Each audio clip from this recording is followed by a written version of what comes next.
Tu pensais que le Père Noël avait été inventé par Coca-Cola ? Eh bien c'est faux. En tout cas, ce n'est pas tout à fait ça. À l'origine, le Père Noël découle de la légende de Nicolas de Myre, plus communément appelé Saint Nicolas, le protecteur des enfants. Très populaire en Europe, la légende de Saint Nicolas est importée en Amérique au XVIIIe siècle par des immigrés hollandais. Sinterklaas, en néerlandais, devient alors Santa Claus. Reste encore à définir son apparence dans l'imaginaire collectif. Et c'est au caricaturiste Thomas Nast que l'on doit l'image d'un Père Noël bedonnant, à la barbe blanche et au manteau de fourrure.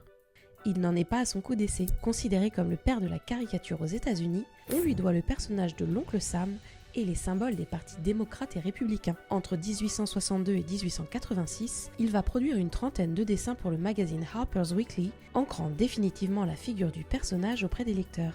Dessinateur engagé, il présente sur ses premiers dessins un Père Noël en pleine guerre de sécession, venant apporter cadeaux et soutien aux soldats anti-esclavagistes. Le caricaturiste fait évoluer la couleur du costume pour finalement aboutir sur le rouge. En 1930, Coca-Cola cherche à séduire les enfants et incorpore le personnage dans ses publicités. Ils reprennent les caractéristiques données par Thomas Nast et lui rajoutent un air jovial et rieur. C'est cette image qui fera le tour du monde et ancrera l'allure du Père Noël dans la culture collective.